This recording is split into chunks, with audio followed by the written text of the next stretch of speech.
সঞ্জয় না, সেটা সমস্ত কিছু তো আইনের ব্যাপারটা বলা যাবে না। এটাই ওরা সেই একজনই আছে, একজনই অপরাধ করেছে, এটাই বোঝাতে চাইছে। এবং আমরা লার্জার কনস্পিরেসি নিয়ে আমরা তদন্ত করছি। লার্জার কনস্পিরেসি তদন্ত তো সারা জীবনেও শেষ হবে না, আমার জীবন শেষ হয়ে যাবে তবু লার্জার কনস্পিরেসি তদন্ত চলতে থাকবে।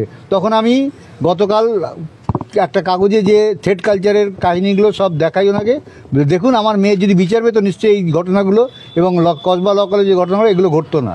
আপনারা করছেন না বলে আজকে অপরাধীরা এই সাহস পাচ্ছে। এটা বোঝানোর জন্য আপনার কাছে 2 ঘন্টা ধরে একই জিনিস বুঝিয়ে যাচ্ছে যে সঞ্জয় রায় একমাত্র অপরাধী, সমস্ত তথ্য প্রমাণ ওর সঙ্গে মিলে গেছে, আর কারোর সঙ্গে আমরা মিলাতে পারছি না। আপনারা অসন্তুষ্ট হয়েছে? অবশ্যই অসন্তুষ্ট। এটা নিয়ে সন্তুষ্ট যদি হতাম তাহলে তো আপনাদের সামনে এই ব্যাপারটা বলতাম না। কার কাছে যাবেন? সিবিআই কাছে। আমরা আদালত তো আছেই, আদালত দেখা যাক না কি সিদ্ধান্ত নেয়। এই বিষয়টিকে আদালতে জানাবেন যে সিবিআই? জানানো আছে, জানানো তো আছেই আমাদের। না না না না না না না না, সেটা আমাদের আদালতে জানানোর বিষয় না। আমাদের আদালতে যে কোশ্চেনগুলো রাখা আছে এই কোশ্চেনের উত্তর যদি আমরা পাই আমরা ক্রাইম সিনে যারা ছিল তাদের ব্যাপারে তদন্ত করবেন এটা নিয়ে বলেছেন? খলাসের দাবি করে আদালতে গেছে। হ্যাঁ, বেকসুর খলাস পাওয়ার দাবি করে সঞ্জয় তো। এবং সেটা আমরা যতটা যা বলার আমরা বলেছি সে ব্যাপারটা নিয়েও, যে আপনারা তদন্ত করে এত গর্ব করছেন একজন সঞ্জয় রায় অপরাধী। আপনি ভিডিও করছেন কেন? আপনি ভিডিও করছেন কেন? না কেন আপনি ভিডিও করছেন না কেন? দাঁড়ান, আপনি কেন ভিডিও? আরো অনেকে ছিল, সব তো আমাদের বললাম তো আমাদের আস্তে আস্তে এটা তো আমাদের রিডে আছেই আপিল করা। এটা আজকে বলেছেন মতে? সেটা আমাদের রিডে আপিল করা আছে, কোর্টে ওরা অ্যান্সার দিক, তারপরে তো আমরা না না এটা নিয়ে তাকে জিজ্ঞাসা করছেন যে কেন পুনর্নির্মাণ করা হলো না। না, এটা আমাদের সত্যি বলতে ভুলে গেছে। এটা এই সমস্ত রিডে আছে আমাদের, এই সমস্ত উত্তর ওদের দিতে হবে কোর্টে। সম্পর্কে কি বললেন? সঞ্জয় রায় একাই অপরাধী, এটাই ওনারা বোঝানোর জন্য আজকে আবার আমাদের বাড়িতে। এতগুলো লোক তাদের কথা বারবার সবাই বলছে, তারা কেউ নয়, সেটা ওনারা মানতে চান না। এবং ডিএনএ এখন বলছেন যে একজন ডিএনএ এবং এমআইএমবি বলেছে একজনই মাত্রই অপরাধ করেছে। আমি তখন সঙ্গে সঙ্গে এমআইএমবি রিপোর্ট দেখিয়ে বলি যে একজন বলেছে, কখনো এমআইএমবি বলেনি, এমআইএমবি বলেছে ক্যানট বি রুলড আউট। তার মানে তাই নয় যে একজনই করেছে বলে। আমি বললাম দেখুন এখন আমি পেপারগুলো আমি নিজে ঘরে বসে বসে পড়ি, এটা ছাড়া আমার কোনো কাজ নেই, সুতরাং আমাকে বুঝিয়ে ওরকম বোঝানো হবে না, সঠিকভাবে বোঝানো। আপনারা সিএফএসএল রিপোর্ট পড়েননি, এটা বলেছেন আপনি? টক্সিকোলজি রিপোর্ট এবং ভিসারেল রিপোর্ট নিয়ে আমাদের ভুল বোঝানো হয়েছে। না, এটাই বলা হচ্ছে। আমি বললাম যে টক্সিকোলজিটাকে আপনারা ভিসারেল রিপোর্ট বলে চালানোর চেষ্টা করছি, এটা কি ধরনের? বলে ভিসারেল রিপোর্টের জন্য আপনারা আরটিআই করেছেন, আর একটা ডিরেক্টরের কাছে চিঠি করুন, ভিসারেল রিপোর্ট আপনাদের দিয়ে দেওয়া হবে। তাহলে এই এতক্ষণ ধরে তাহলে কোনো ফল হলো না? না না না কোনো ফল।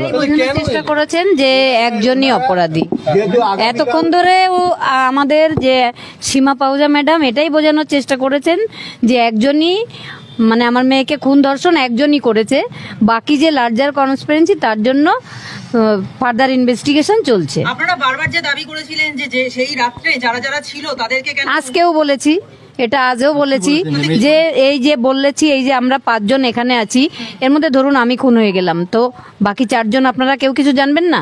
এটা কি আপনি মানবেন? আপনার মেয়ের সঙ্গে যদি এটা হতো আপনি মানতেন?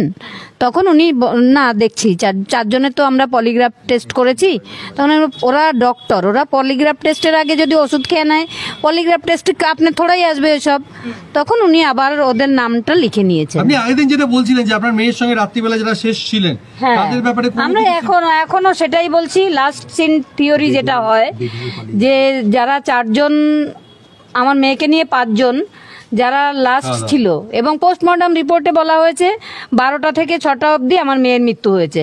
তাহলে 12টা থেকে 6টা অবধি কারা আমার মেয়ের সঙ্গে ছিল, তারা কেন অপরাধী হবে না? তাদের কেন পুলিশি হেফাজতে নেওয়া হবে না? এগুলো আমরা সিবিআই কে বলেছি। কি হলো আজকে? এতদিন পরে সিবিআই এই সমস্ত ফল হয়নি কিছুই।